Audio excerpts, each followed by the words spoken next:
On my 65th birthday, my daughter gave me a box containing a one-way plane ticket. "Have a nice flight," she said, while her husband just laughed. I left without saying a word. They had no idea that 2 months earlier, I had inherited $30 million, and in just a week, something would happen that they would surely regret. Before we continue, please subscribe to the channel and let us know where you are listening in the comments. I checked my phone for the 15th time that evening. No new messages. The screen's glow illuminated 3 place settings on my dining table, each arranged with the precision I'd learned over 30 years of teaching. Silverware exactly 1 inch from the plate edges. Cloth napkins folded into perfect triangles. In the center, an apple pie cooled, filling my small Sarasota apartment with cinnamon and memories. The clock above my kitchen sink ticked louder than it had any right to. Each second felt deliberate, mocking. That morning, I'd woken with something close to excitement. 65 years old today. A milestone, Georgiana had called it, 3 weeks ago when we'd made these plans. I'd dressed in my best casual clothes, the navy slacks, the pressed white shirt, and driven to the grocery store while the Florida sun was still gentle. The cashier, a young woman with kind eyes, had smiled while scanning my items. "Special occasion? This is quite a spread." My birthday. I'd touched the small pin on my collar. "My daughter's coming for dinner." "How wonderful, 65. "Yes, a milestone," she says. She'd handed me the receipt with genuine warmth. "Well, happy birthday. She's lucky to have a dad who bakes." I'd carried those words home like a gift. "I'm the lucky one," I'd told her. The afternoon had passed in pleasant ritual. I'd pulled out Catherine's old recipe card, the one she'd written in her careful cursive 20 years before the cancer took her. My fingers had traced her handwriting. Morton's favorite apples, Granny Smith, never read delicious. And I'd followed every instruction exactly. While the pie baked, I'd wrapped the gifts I'd purchased 3 months ago. 2 watches, luxury brands, nearly $800 from my teacher's pension. Worth it, I'd thought. Worth every penny to see Georgiana's face light up. To see even Elmer manage something approaching gratitude. I'd written the cards carefully. To Georgiana, may every moment count. Love, Dad. For Elmer, to Elmer, time for new beginnings. Morton. At 4 in the afternoon, I'd sent my first text. "Looking forward to seeing you tonight." No response. At 5:30, I'd tried again. "Dinner will be ready around 7. Drive safe." Nothing. By 7:15, I'd called. Her voice on the voicemail had sounded distant, recorded months ago. "You've reached Georgiana. Leave a message and I'll get back to you." I'd kept my voice steady, casual. "Hi, sweetheart. It's Dad. Just calling to check. The dinner's ready whenever you are. No rush. I know you're busy." The beep had cut me off. "Just let me know when you're on your way. Love you." I'd set the phone down, face up beside my untouched plate. "She's just running late," I'd whispered to the empty room. By 9, the food had gone cold. I'd sat there anyway, watching the door, listening for her car in the parking lot. The wrapped gifts mocked me from the side table. I'd adjusted their position twice, as if perfect placement might summon her. At 11:47, my phone had finally buzzed. My hand had shot out, grabbed it, read the message 3 times. "Sorry, couldn't make it. We'll stop by tomorrow." No explanation, no real apology. Just those 8 words, delivered with the casualness of someone canceling a dentist appointment. I'd typed a response. "I waited all day. What happened?" Deleted it, typed again. "Is everything okay?" Deleted that too. Finally, I'd just left it on read. The silence that followed felt different than the silence before. This one had weight, texture. This one changed things. I'd stood slowly, walked to the pie with its 65 unlit candles. I'd planned to light them when she arrived, sing to myself as a joke, make her laugh. Instead, I'd remove them one by one, methodically, dropping each into the trash. The reversal of the ritual felt significant, though I couldn't yet name why. I'd wrapped everything then. Put the food in containers, folded the napkins, wiped down surfaces that didn't need wiping. Then I'd retrieved the old photograph from my bookshelf, 10 years old, maybe more.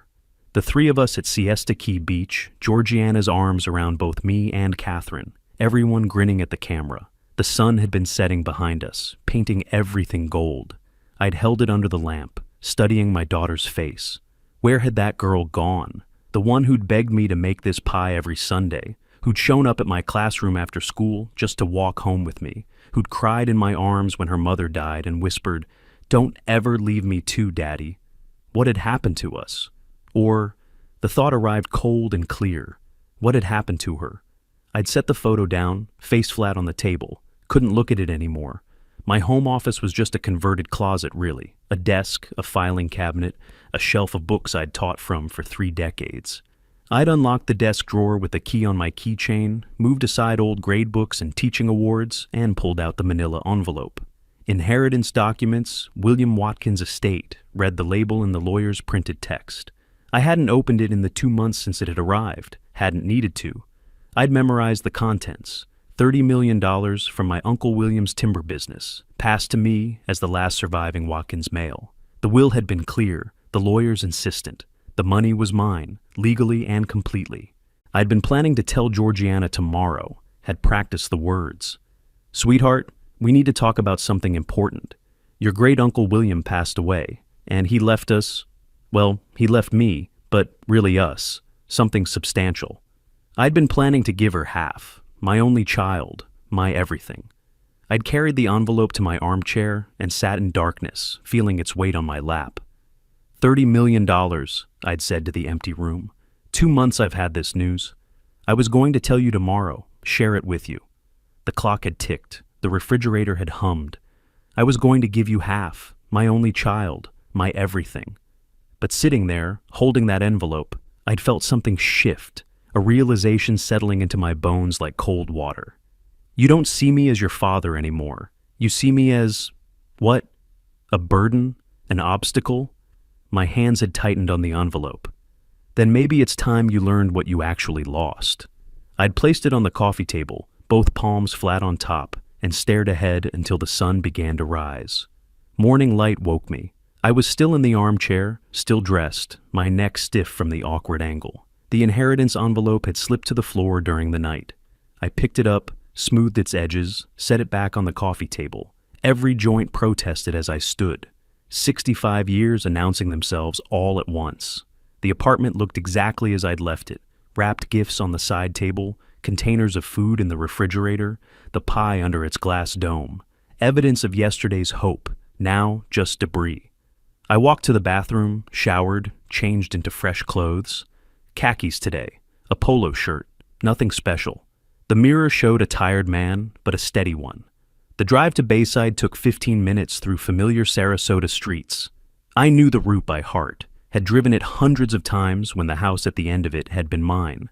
5 years ago, I'd signed the deed over to Georgiana. A gift, I'd thought. Security for her future. A way to say, I trust you with what I built. I parked across the street and studied the property before approaching. The lawn needed mowing, badly. I'd never let it get this long. The sprinkler head near the driveway was broken, water pooling in the grass. The shutters needed paint, white flakes curling away from the wood. And there in the driveway, gleaming like an accusation, sat Elmer's new Audi Q7. $75,000. Easy. Maybe more. I sat in my 15-year-old Honda and made mental notes of everything. Finally, I crossed the street and climbed the 3 porch steps I'd built with my own hands 17 years ago. Before I could knock, the door opened. Georgiana stood there in athletic wear that probably cost more than my monthly grocery budget. Her expression flickered, surprise, then annoyance, then something like forced pleasantness. "Dad, you're here? You said you'd stop by today." I kept my voice level. "I thought I'd save you the trip." She didn't invite me in. We stood at the threshold of what used to be my home, me on the outside. "About last night," she started. "What happened?" "Oh, Dad, work stuff came up, last minute. You know how Elmer's projects are. You couldn't send a message earlier, before 11 at night?" Her irritation sharpened. "I said I'm sorry. We're here now, aren't we?" "Well, you're here." I noted the correction, the slip in her words. "Yes, I'm here."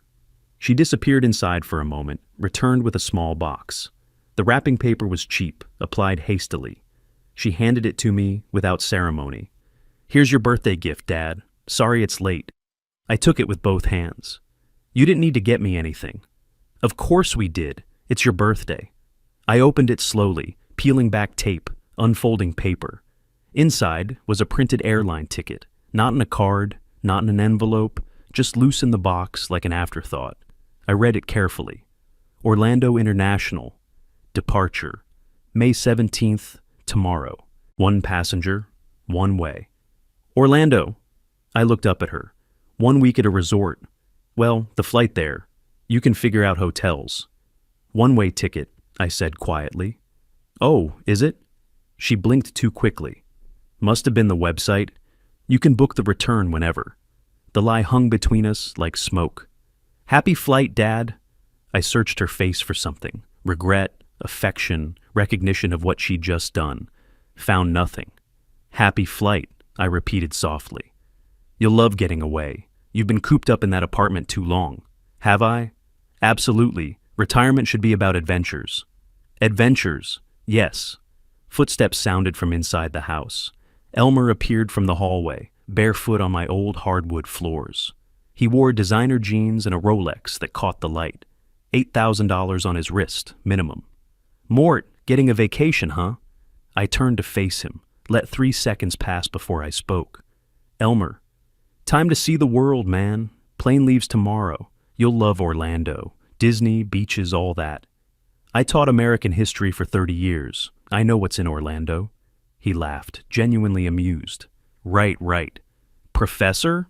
Well, now you can see it as a tourist instead of just talking about it. My voice dropped. I never just talked about anything. Something in my tone made his smile falter, just for a second. Then it was back, wider than before. I folded the ticket carefully, 3 precise creases, each pressed with my thumbnail.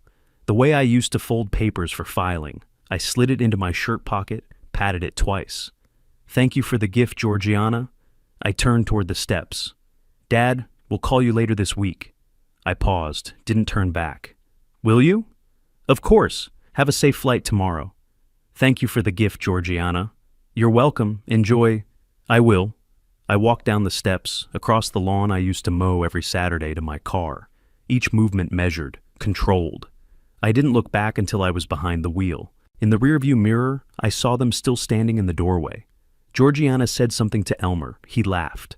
My hands gripped the steering wheel. They were trembling, but not from fear or sadness. This was something else, something colder, something that felt like clarity distilled into physical force.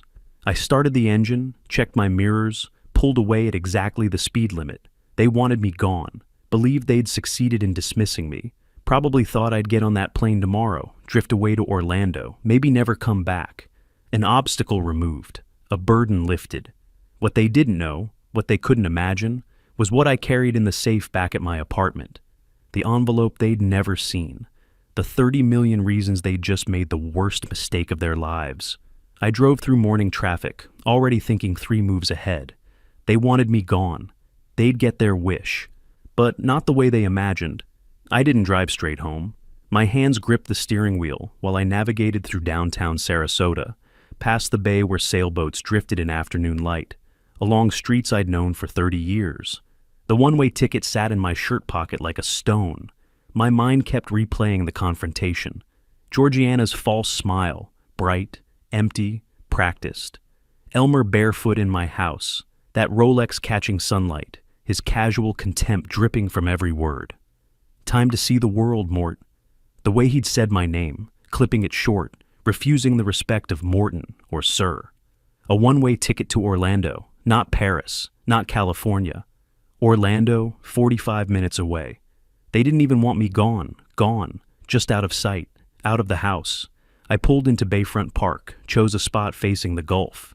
The engine ticked as it cooled. I retrieved the ticket from my pocket, unfolded it, studied the details again.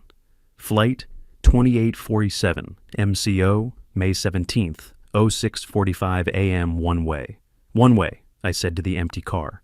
$30 million in my account, and my daughter gives me a one-way ticket to Orlando. The absurdity cut deeper than the cruelty. I refolded the ticket along its original creases, placed it in my glove compartment, not throwing it away, saving it, and closed the compartment with a decisive click. Evidence. I was already thinking in terms of evidence. 20 minutes later, I climbed the stairs to my apartment. Second floor, Building C, Unit 207 of Pelican Point Apartments. $1,100 a month for a one-bedroom place I'd chosen because it was close to Georgiana, close to family. The proximity felt like a mistake now. I unlocked the door, set my keys in the small dish by the entrance, habit from teaching, everything in its designated place, and walked to my kitchen. The apartment looked exactly as I'd left it, clean, orderly, temporary. Even after 5 years, I'd never fully settled in. Part of me had always expected to be welcomed back to the family home for dinners, for holidays, for lazy Sunday afternoons. That expectation felt foolish now. I made coffee with mechanical precision, ground the beans, medium roast from Sarasota Coffee Company, measured 8 ounces of water, set the French press timer for 4 minutes. While waiting, I stood at the kitchen window overlooking the parking lot, not really seeing it. "Happy flight, Dad," her voice replayed in my head. When the timer beeped, I poured coffee into my favorite mug, the one Georgiana had given me 15 years ago, "World's Best Dad," printed in fading letters, and carried it to my small office. The second bedroom held floor-to-ceiling bookshelves, American history texts, presidential biographies, my old lecture notes bound in 3-ring binders. In the closet, behind winter coats I'd kept, despite Florida's weather, sat my fireproof safe. I knelt, right knee cracking slightly. My fingers found the combination dial. Right to 07, left past 07 to 15, right to 42. Catherine's birthday. The mechanism clicked. I paused before opening it, hand on the handle, taking a deliberate breath. Inside, arranged neatly, Catherine's engagement ring in its velvet box, my father's pocket watch, my birth certificate, and beneath everything, protected and waiting, the manila envelope marked "Estate of William J. Watkins, Confidential." I lifted it with both hands and carried it to the kitchen table. The envelope seal had been broken 2 months ago when I'd first received it. I spread the contents carefully. Attorney's letter in the center, bank statements to the left, tax documents to the right, legal transfer papers below, creating a visual map of my new reality. I put on my reading glasses and began reviewing documents I'd already memorized. "Dear Mr. Watkins, it is my duty to inform you that you are the sole beneficiary of your Uncle William J. Watkins's estate." I set the letter down. Sole beneficiary, Uncle William, who I met twice in my life, once at my wedding, once at Dad's funeral. I picked up the bank statement from Fidelity. The numbers sat there, undeniable, $30,087,450.12. He leaves me $30 million, and I was planning to give half to Georgiana. My voice sounded strange in the quiet apartment. $15 million, for what? For her to buy a bigger house to kick me out of? A laugh escaped, short, bitter, humorless. I taught ethics for 3 decades, taught about fairness, about responsibility. And my own daughter? I stopped myself. This wasn't about what she'd become. This was about what I was going to do about it. I pulled out a yellow legal pad, the same kind I'd used for lecture planning for 30 years, and wrote "project" at the top. No other name, just that single word. Below it, I began numbering points. "Point 1, I said quietly, pen moving across paper. "Their debts. How much? To whom?" I wrote it, then added subpoints: credit cards, car loans, mortgage status, why they need money urgently. Point 2, the house. What are my legal rights? I'd given them the property, yes, but I'd kept something called a life estate. What did that mean legally? Could they force me out? Could they sell without my consent? More notes, more questions. Point 3, timeline. When did they decide to get rid of me? Before my birthday? Months ago? The ticket hadn't been a spontaneous insult. It had been purchased in advance, wrapped, presented with deliberate cruelty. My handwriting remained steady, controlled. The same script I'd used on chalkboards for 3 decades. I underlined everything twice under point 1. Below the numbered list, I added one final note. They plan this. Find out when. The pen tapped twice on the paper. Period at the end of my decision. I sat back, studying the legal pad, the documents, the evidence of wealth they didn't know existed. The hurt from yesterday was still there, but it had transformed into something colder, sharper, more useful. They wanted me gone. They'd get their wish. But first, they'd learn exactly what that cost them. The next 2 weeks, I became a detective. My kitchen table transformed into a command center, printouts from legal websites, notes about private investigation agencies, lists of questions in my careful handwriting. I'd called 6 different firms, asking detailed questions about capabilities, legality, confidentiality. 5 were eliminated, unprofessional or too expensive, or something in their voices that suggested corner cutting. The 6th was Pinkerton, licensed, thorough, discreet. I scheduled an appointment for the following Tuesday. During those days, Georgiana texted twice. The first arrived on May 18th. "Did you use the flight?" I didn't respond. The second came 4 days later. "Dad, are you okay? Call me." Again, silence. Let them wonder. Let them worry. On May 21st, I drove to Tampa. The Pinkerton office occupied a professional building near the courthouse. Glass door, reception area with leather chairs, framed licenses on the wall, proving legitimacy. Marcus Webb emerged from a back office right on time. Mid-40s, fit, wearing business casual clothing that suggested competence without flash. His handshake was firm, professional. We sat in a small conference room. I slid a typed sheet across the table. Georgiana's full legal name, birth date, social security number. Same information for Elmer. Their address, my former address, employment details, phone numbers. Webb reviewed the list without judgment. "This is very thorough," he said. "You've done your homework." I was a history professor. Research is second nature. "What exactly are you hoping to find, Mr. Watkins?" I met his eyes directly. "The truth. I suspect my daughter and son-in-law are in significant debt. I suspect they have plans involving property I own. I need facts. And if the facts confirm your suspicions, then I'll know what I'm dealing with." Webb nodded slowly. "This is about protecting yourself legally?" I paused, choosing words carefully. "This is about understanding the full situation before I make decisions. Informed decisions." He explained what he could legally investigate. Credit reports with proper authorization, public records, social media analysis, observational surveillance in public spaces. What he couldn't do, hack accounts, trespass, wiretap phones. I understood perfectly.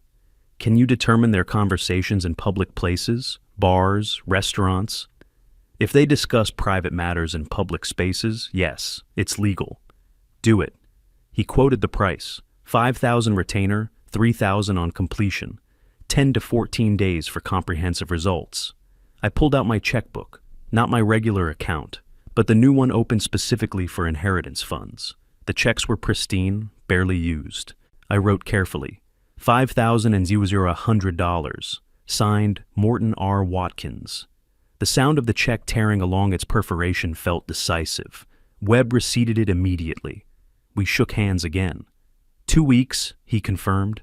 I left without looking back. The waiting period passed in carefully maintained routines. Grocery shopping on Tuesdays, library visits on Thursdays, daily walks through my neighborhood. But underneath the normalcy, everything had changed. At Publix, I stood behind an elderly woman at checkout. She counted change from a cloth purse, hands trembling slightly. The total was $38.21. She had $29.74. The cashier, young, impatient, sighed audibly. The woman started removing items, bread, milk, eggs.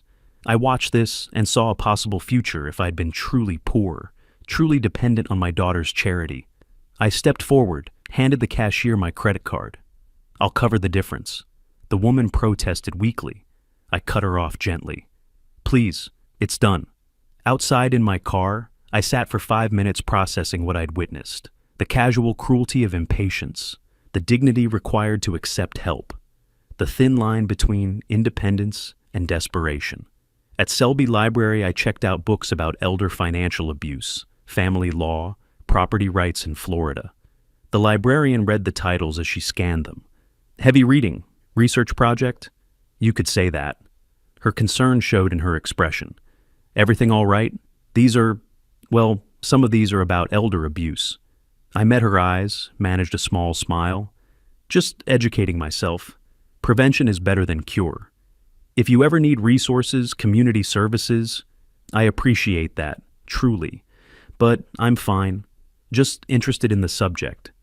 She didn't look entirely convinced. Well, knowledge is power. I picked up the books. Yes, it is. Georgiana texted again on May 25th. This silence is childish.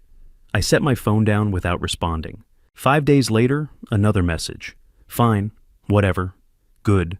Let her stew in uncertainty. On June 4th, my phone rang. Webb's voice carried a certain weight. Mr. Watkins, we've completed the investigation. Can you come to the office? I think you'll want to see this in person. The tone told me everything. I drove to Tampa immediately. Webb spread documents across the conference table like a prosecutor presenting evidence. Credit reports showing red flags everywhere. Bank statements, legally obtained through their careless privacy settings. Loan documents, payment histories. Your daughter and her husband have $180,000 in combined debts, Webb said, watching my reaction. I showed none. Breakdown? He listed it methodically. $45,000 in credit card debt across 7 cards, $75,000 car loan on Elmer's Audi Q7, $35,000 in home improvement loans, $25,000 in personal loans. They're making minimum payments, Webb continued, barely surviving financially. 1 missed payment from serious consequences. I absorbed this information silently. There's something else. Webb picked up his phone, cued an audio file. I spent 3 evenings at Sharky's bar, where Mr. Clarkson meets friends on Tuesdays. He talks, a lot. He pressed play. Bar noise filled the room. Laughter, clinking glasses, muffled conversations.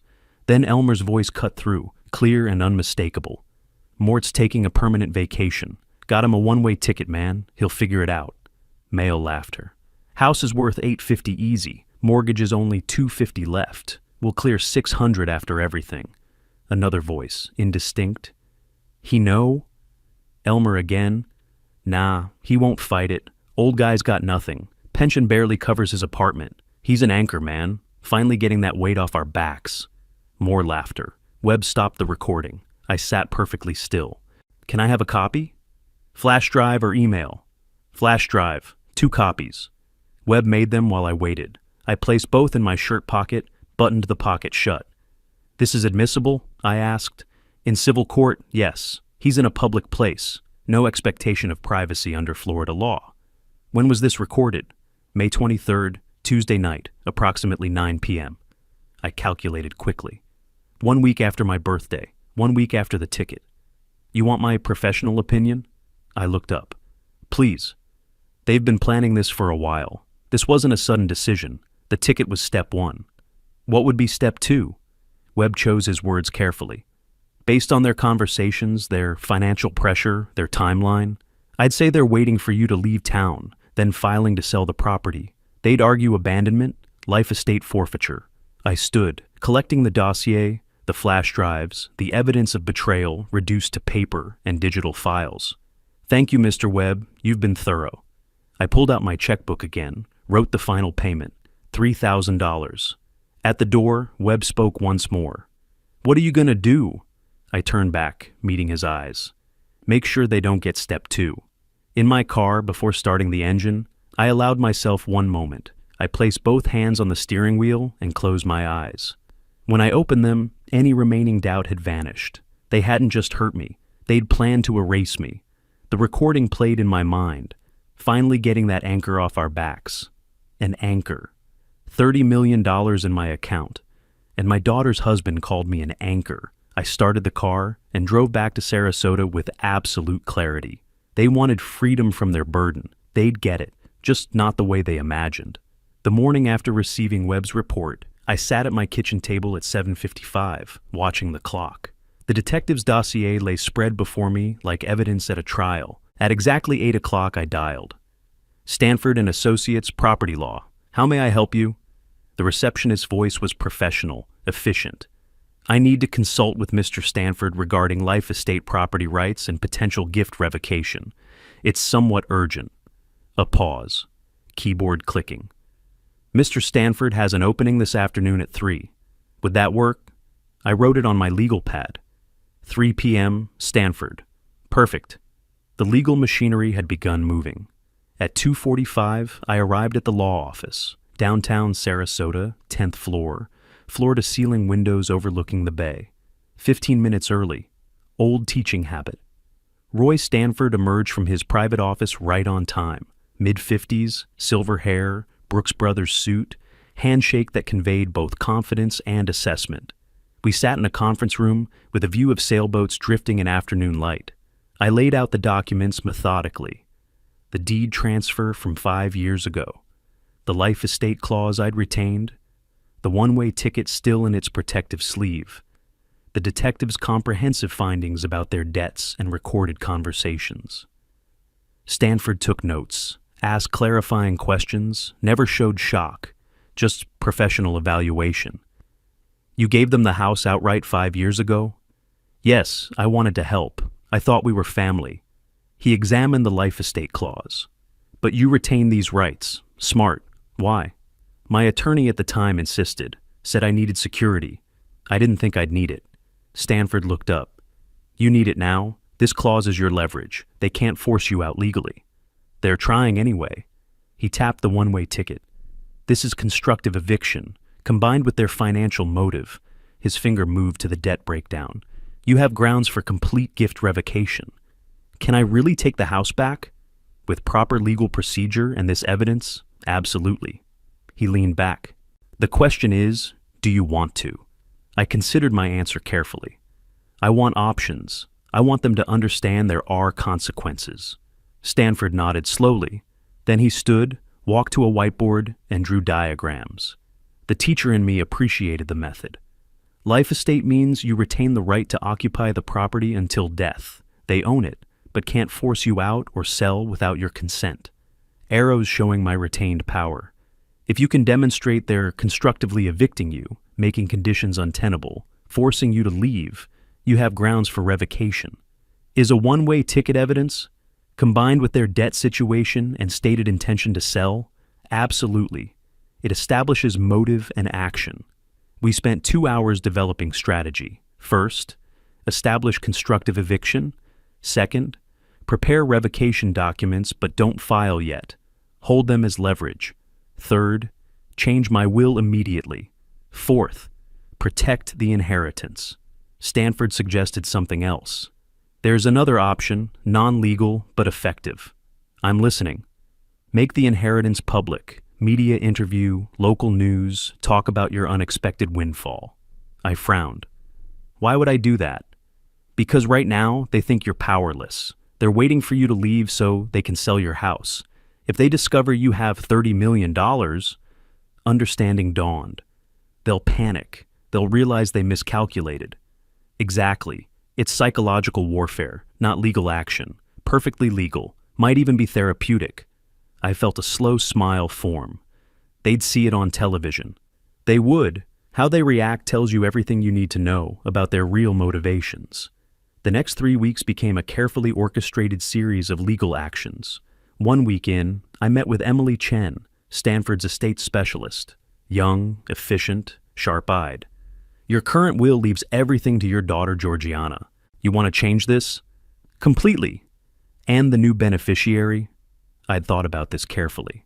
A foundation for elder abuse prevention. I'll call it the Catherine Watkins Foundation. Emily's pen paused.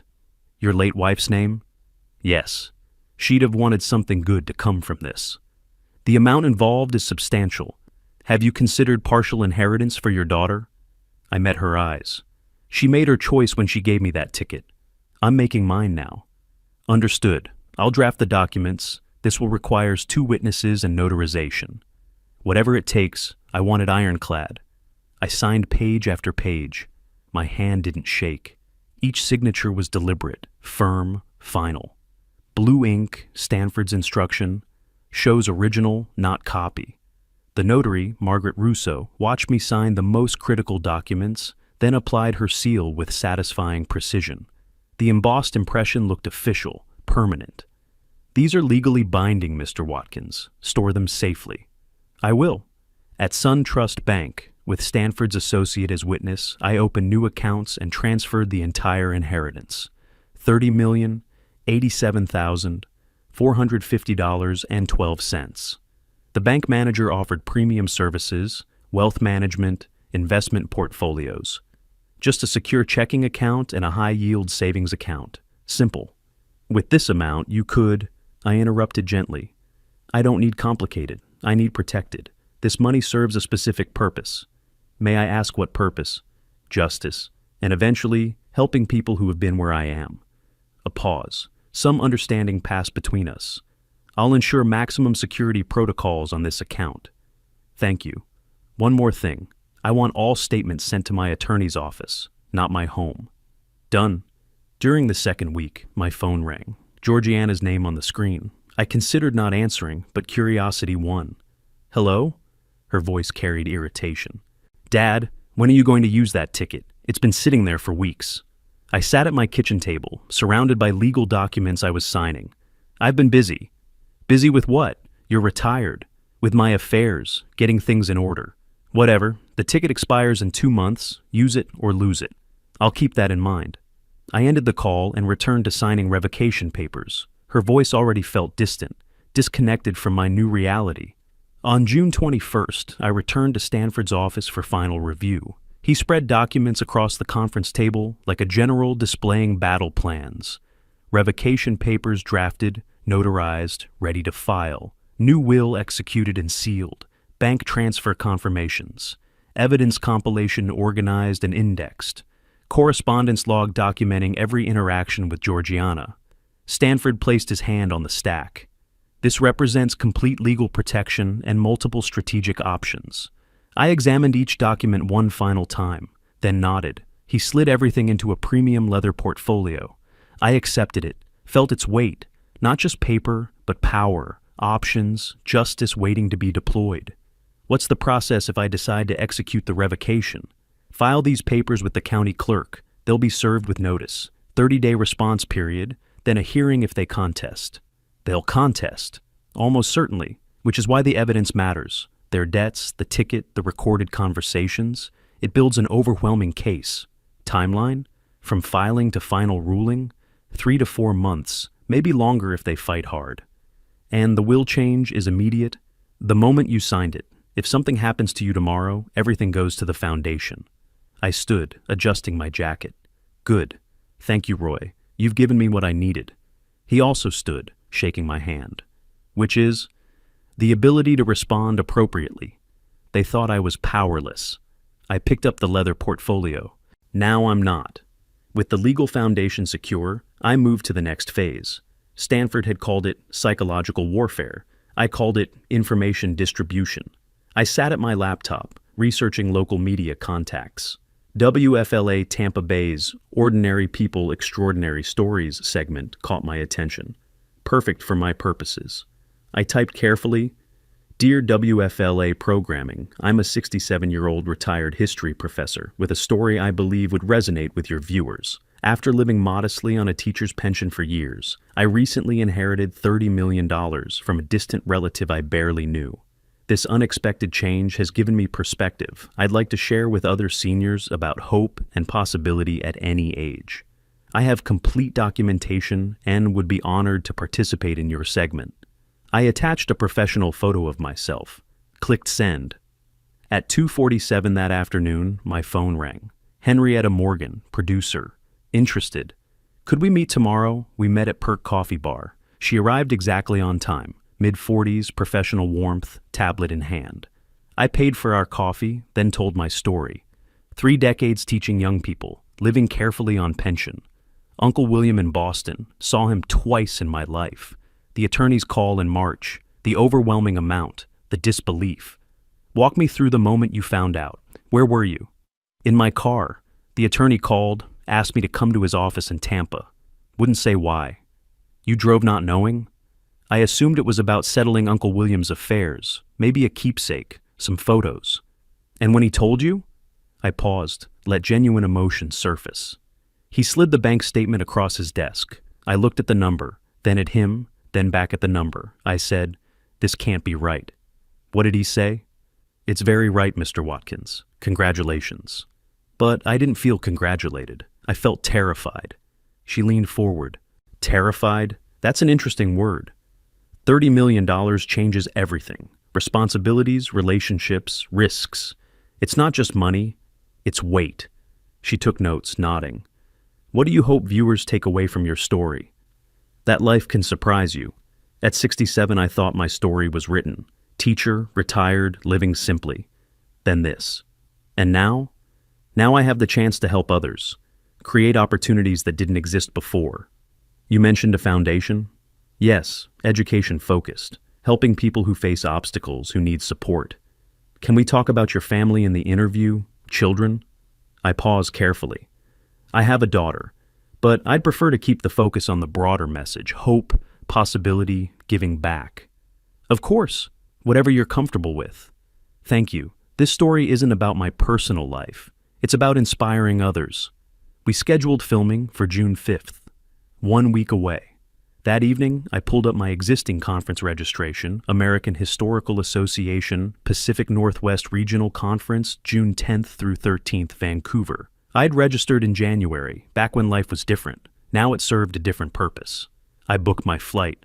Alaska Airlines, direct Sarasota, Vancouver, June 10th morning, departure. Reserved hotel room at the Fairmont, Vancouver. Printed my itinerary. The conference was real, the trip legitimate, the timing perfect. Interview airs, June 11th evening, Florida time, 6 p.m. Eastern, 3 p.m. Pacific. I'd be settled in my hotel, able to watch online, completely unreachable except through phone, which I could control. June 5th arrived. The WFLA crew came to my apartment. Henrietta, camera operator named Travis, sound technician named Lisa. They spent 20 minutes setting up, lights, microphone, camera angles. Henrietta positioned me in my armchair, family photos visible in background. I'd arranged them yesterday intentionally. Morton, you taught American history for 3 decades. Did those years prepare you for this? In unexpected ways. I taught about people who faced impossible situations. Depression, wars, social upheaval. They adapted. They found purpose. And you're finding your purpose now?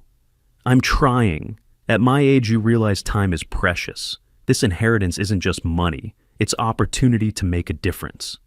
What would you say to other seniors watching this, maybe struggling financially? I looked directly at the camera.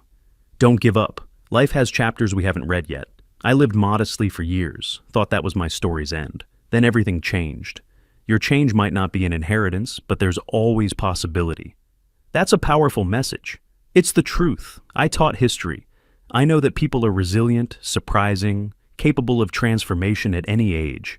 I showed my documents, bank statements with account numbers professionally redacted, inheritance paperwork with notary seal visible, all legitimate, privacy protected, carefully controlled.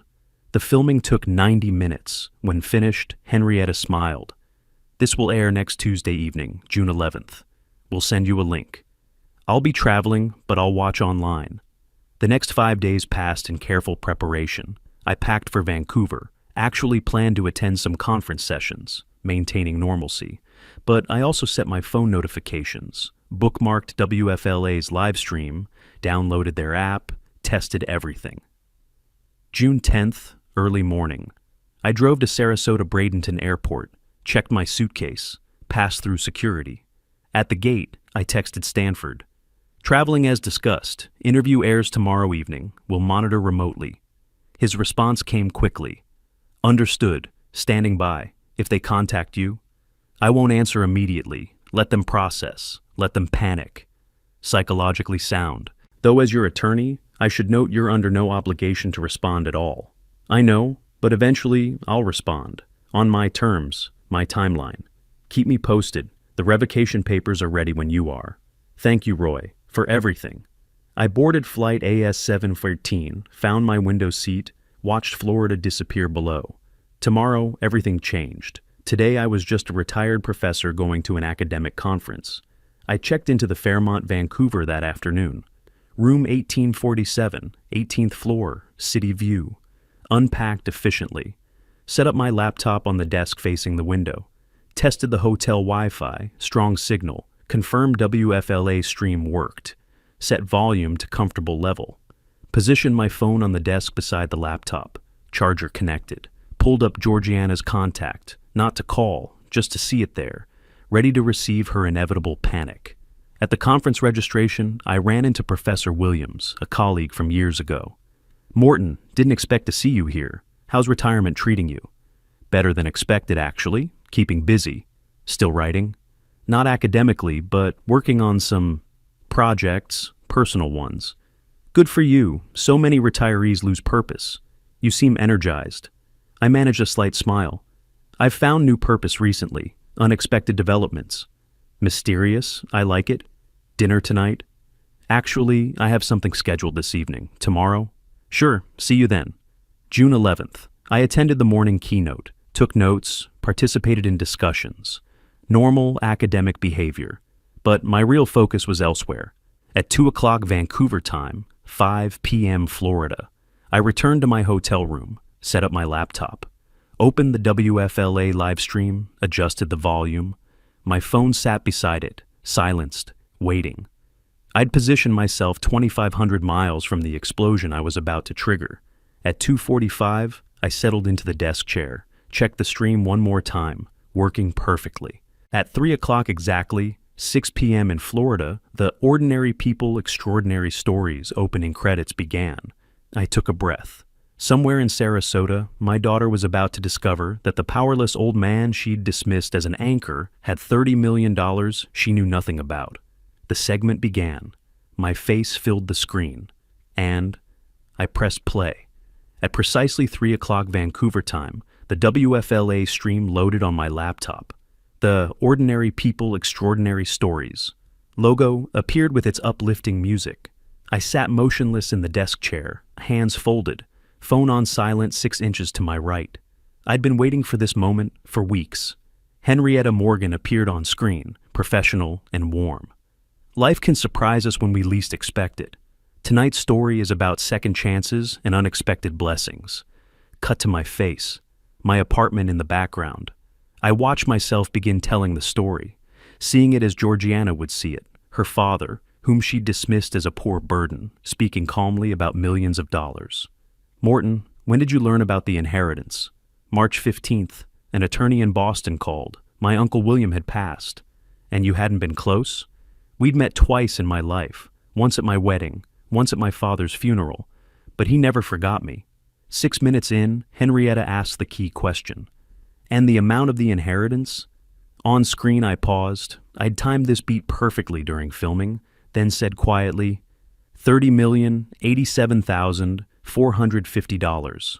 The camera held on my face, showing genuine disbelief, then cut to the bank documents. The numbers were clear even with redactions. An amount that would change anyone's life, Henrietta continued, especially someone living on a teacher's pension.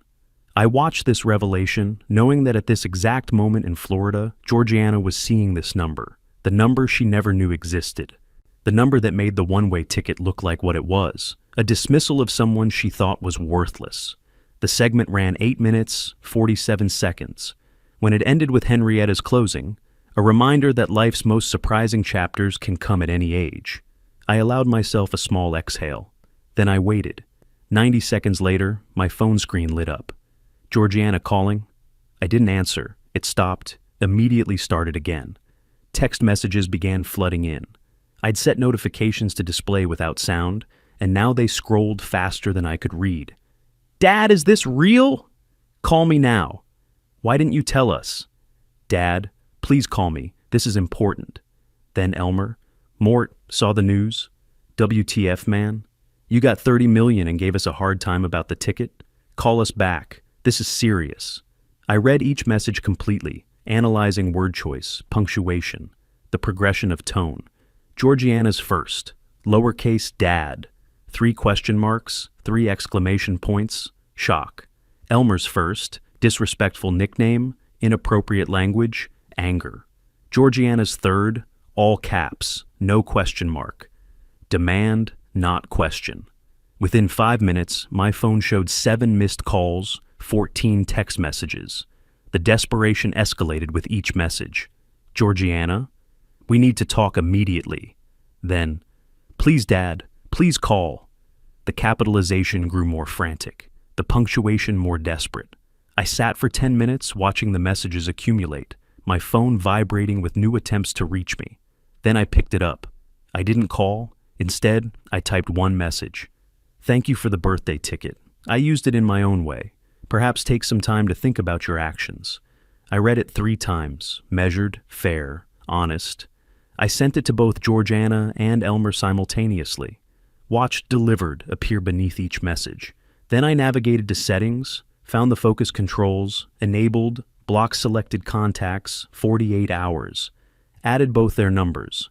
The action took 90 seconds. When complete, the phone went quiet. I placed it back on the desk. Screen down, this time. Done. An hour later, I called room service. Salmon, rice, vegetables. The young man who delivered, name tag read Justin, was cheerful. Anything else you need tonight, sir? No, thank you. This is perfect. You here for business or pleasure? A conference. History professors, rather dry stuff. He smiled. Sounds interesting to me. I'm studying history at UBC, actually. Then you've chosen a worthy path. What's your focus? Pacific Northwest Indigenous history. Critical work. Someone needs to tell those stories properly. That's the goal. Enjoy your dinner, sir.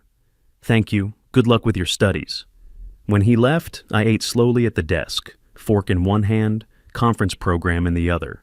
Reviewing tomorrow's schedule, 9 a.m. keynote, 11 a.m. panel on teaching difficult histories, 2 p.m. discussion on primary source analysis.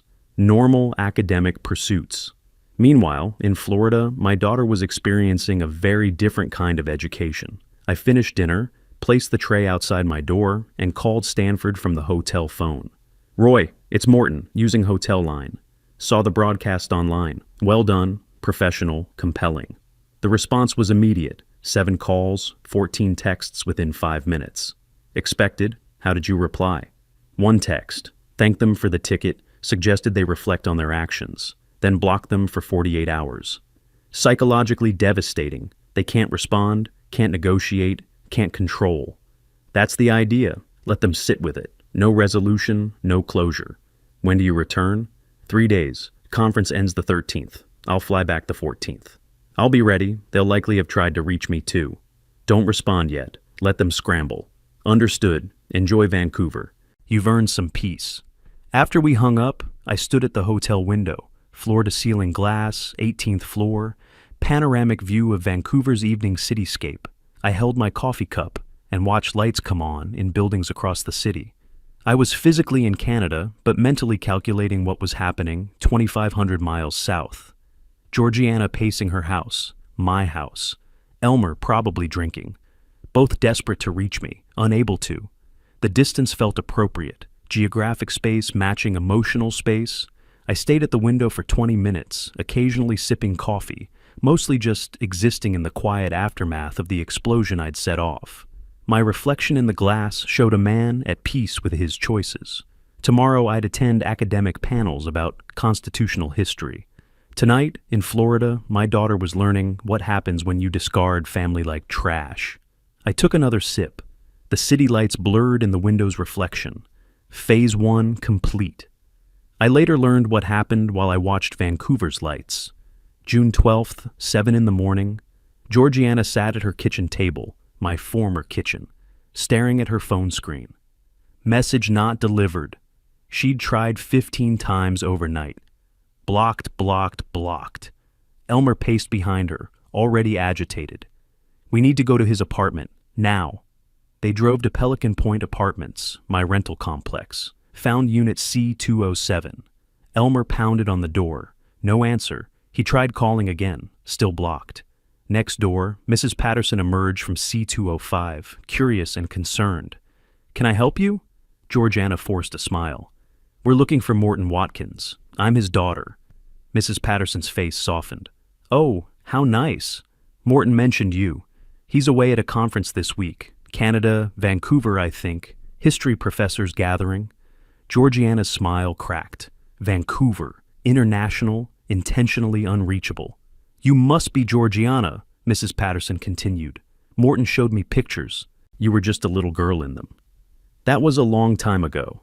Georgiana's voice was tight. Do you know when he'll be back? He said about a week. Left Monday.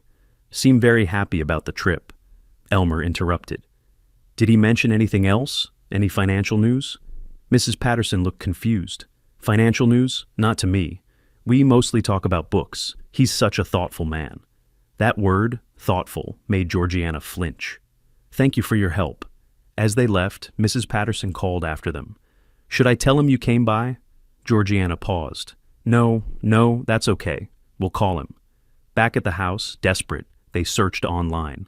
Inheritance law attorney, Sarasota. Jeffrey Brennan, emergency consultation available, $400. That afternoon, they sat in his modest downtown office.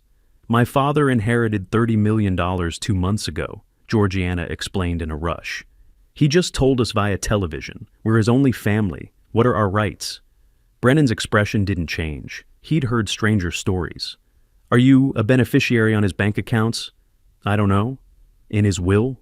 Maybe. I used to be, years ago. Used to be doesn't help. Current will is what matters. He explained Florida law methodically. Inheritance is separate property. Adult children have no automatic claim. Florida law is clear on this. Adult children have no claim to parental assets during the parent's lifetime. But I'm his only child, his only family. Emotional relationship doesn't create legal obligation. If you were a minor dependent, different story. But you're 38, married, employed. Elmer leaned forward. So he can just keep everything, not share anything? It's his money to do with as he pleases. He could give it all to charity, spend it on cars, legally, his choice. What if he dies? Georgiana asked quietly. Then we inherit? Only if you're in his will, and wills can be changed any time. Understanding dawned on Georgiana's face. I don't know if I'm currently a beneficiary. Then you have no guarantees. I'm sorry. That'll be $400. Driving home, Georgiana had a realization. The house. We still have the house. He gave it to us 5 years ago. It's in our names. Elmer suddenly energized. The house is worth $850K. We sell it, clear our debts, we're fine. They rushed home, tore through their file cabinet, found the deed in a folder marked House Papers. Georgiana called Sarah Chen, the real estate attorney they had contacted months ago. Sarah, we're ready to list the property. How quickly can we sell? Market's good. Comparable homes selling in 30 to 45 days. But first, I need to review the deed. Any encumbrances I should know about? Georgiana hesitated. My father, when he transferred the house, he kept something. Life estate? Sharp intake of breath from Chen. You have a life estate holder? Is he still living? Yes. Then you cannot sell without his written consent. The life estate supersedes your ownership for purposes of sale. But it's in our names. We own it. You own it subject to his life estate. Think of it as you own a locked box, but he has the only key. Can we buy out his life estate? Only if he agrees to sell it. And given market rates, a life estate on an $850K property for a 67-year-old man, probably valued at $300,000 minimum. Can you afford that? Georgiana thought of their debt. No. Then you need his cooperation. Without it, that house can't be sold until he's gone. And he's not talking to us. Then you have a problem. I'm sorry. The call ended. Georgiana and Elmer sat in the living room. My living room, my furniture, my life estate. Surrounded by evidence of their failure. They couldn't access the inheritance. Couldn't sell the house. Couldn't even reach me. $180,000 in debt. Creditors calling. Bills due. The trap had closed completely. That evening, Elmer retreated to the garage. Georgiana could hear him throwing things. She sat at the computer in my old study. They'd painted over my careful organization, turned it into their office, opened email, typed my address. Subject line, I'm sorry, Dad.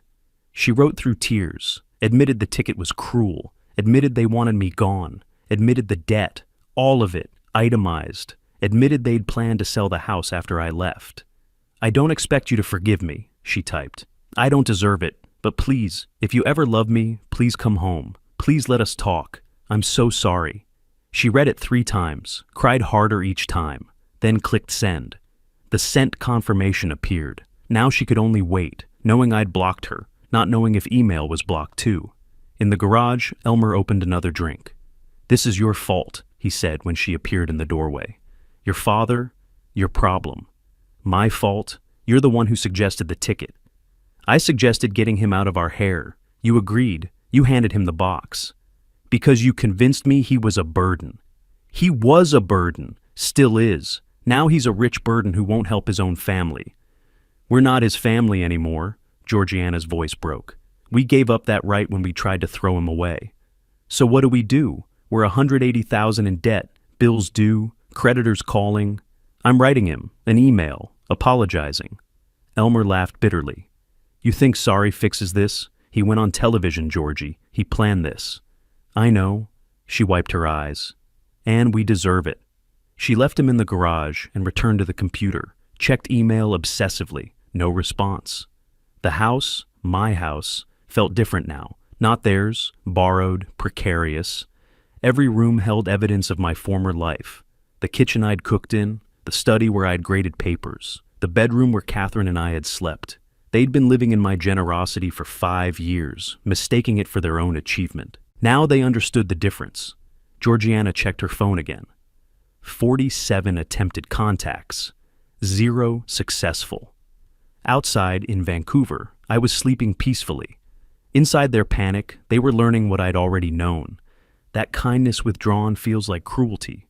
That gifts can have conditions. That family is earned, not assumed.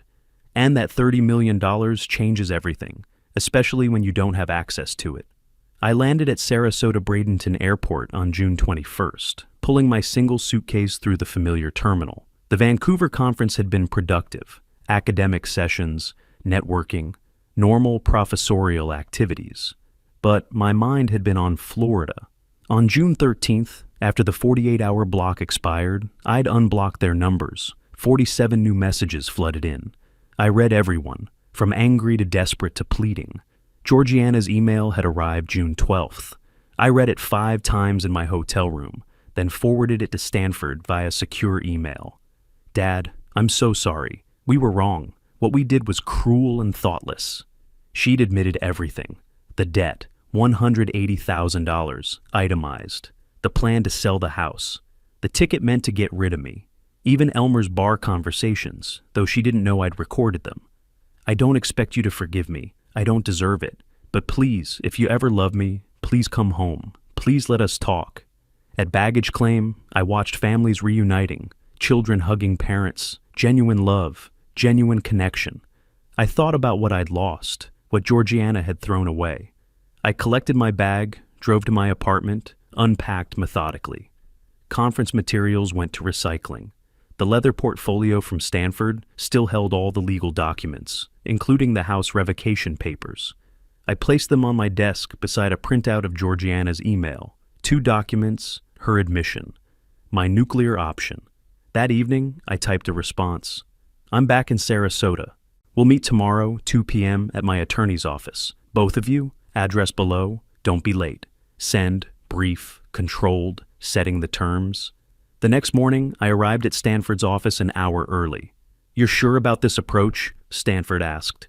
You could just revoke the house now. You have grounds. I could, but she's still my daughter. She gave you a one-way ticket on your birthday. I know, and that's why there are conditions, not forgiveness. She gets one chance to prove she can change. And Elmer? Elmer's the poison, but forcing them apart isn't my role. If she chooses to stay with him despite this, that's her decision. We reviewed the agreement we'd drafted over email while I was in Vancouver. Every clause carefully worded, enforceable, specific. Stanford read aloud. Condition 1. Mandatory family therapy, 6 months minimum, weekly sessions. I interrupted. Not just attendance, participation. The therapist needs to report monthly on genuine engagement. Stanford made the note. The rent? $500 is far below market, he observed. Why so low? It's not about money, it's about principle. They need to physically write a check to me every month, acknowledging who actually controls their housing. Stanford nodded, understanding the psychology. At 1:55, I watched from the 10th floor window. Georgiana's car pulled into the parking lot. She and Elmer got out separately. No interaction, obvious tension. 5 minutes later, the receptionist buzzed. Mr. Watkins, your guests are here. Stanford and I exchanged a look. Ready? Yes. We walked to the conference room. Georgiana stood when I entered. She looked terrible. Weight loss, dark circles, worn clothing. Financial pressure showing. She moved toward me. Dad, I held up a hand. Sit, please. She sat. Elmer didn't stand, didn't greet me, just glared. I sat across from them, Stanford beside me. The power dynamic was crystalline. "Thank you for coming," I began. "I received your email, Georgiana." Hope flashed across her face. "Dad, I meant every word. Let me finish." My hand rose again. "I acknowledge your apparent remorse. Whether it's genuine, time will tell." Elmer leaned forward. "Apparent remorse? She's been crying for 2 weeks." I ignored him, kept my eyes on Georgiana. "Actions have consequences. You both made choices. Now we address those choices." "Whatever you want," Georgiana whispered. "Anything. Just please." I'm prepared to offer a path forward, but it requires commitment, honesty, and accountability. Are you capable of that? Yes, absolutely. I finally looked at Elmer. "Both of you?" Long pause. "What kind of path?" I slid the agreement across the polished table. It came to rest directly between them. "Read it. Take your time. Ask questions." Georgiana picked it up with trembling hands. Elmer crossed his arms, refused to touch it. I waited, patient, no expression. "Condition 1, I said quietly. "Family therapy, 6 months minimum, weekly sessions. I'll pay. You'll attend and participate honestly." "Yes," Georgiana breathed. "Of course." Condition 2, "Elmer, you'll find full-time employment within 30 days and keep it for 1 year minimum. That's non-negotiable. Stability, responsibility, contribution." His jaw clenched. "I've been looking for work." "Then you have 30 days to succeed." Condition 3, "You'll pay me $500 monthly rent for the house." Elmer stood. "Rent? For our own house?" My voice stayed level. "My house, which I allow you to occupy. The rent acknowledges that reality." Georgiana pulled him back down. "We'll pay it. We will."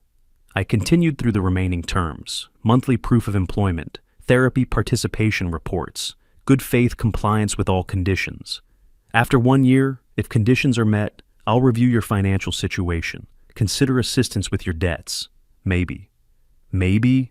Elmer's voice dripped contempt. "That's all you get. Maybe, based on genuine change, not performance." "This is humiliating." He slammed his hand on the table. "You're treating us like children." "No." My voice dropped, ice cold. "Children aren't responsible for their actions. You're adults who made adult choices. We gave you a gift, a vacation. You gave me a one-way ticket on my 65th birthday to get rid of me so you could sell my house. That's not... I have recordings of you in a bar, Elmer, telling your friends the old man will be gone soon and you'll clear your problems with the house sale." Silence. His face drained of color. "So, don't pretend this was kindness. It was calculated dismissal. This," I gestured at the agreement, "is accountability." Stanford slid 2 documents forward. Document 1, agreement to terms. Sign, comply, you have a path forward. Document 2, notice of gift revocation. If you refuse, we file today. You're in court in 30 days, evicted in 90. Georgiana reached immediately. Elmer grabbed her wrist. "Don't sign anything yet." They argued in harsh whispers, her desperate, him angry. Finally, she pulled free and signed. 3 pages, Georgiana Watkins Clarkson in shaking script. Elmer stared at her signature, at my expressionless face, at Stanford's professional patience. He signed, "Elmer J. Clarkson," aggressive strokes that nearly tore the paper. Stanford witnessed, dated, made copies. I stood, buttoned my jacket, picked up my copy, tucked it under my arm. "Therapy information will be emailed tonight. First session is June 29th, 10 a.m. Don't be late." I looked at Elmer. "Employment applications start Monday. You have 30 days. At the door, I paused. "This is your chance. Don't waste it." I walked out, Stanford following. Behind us, Georgiana's quiet crying, Elmer's angry breathing. We left the door open, let them sit with their choices. 2 months later, late August, I sat reviewing monthly reports at my kitchen table. Dr. Rebecca Soames's therapy summary for July. Attendance, 4 sessions. Georgiana demonstrates genuine engagement, exploring family dynamics and personal accountability. Elmer attends, but participates minimally, often deflecting.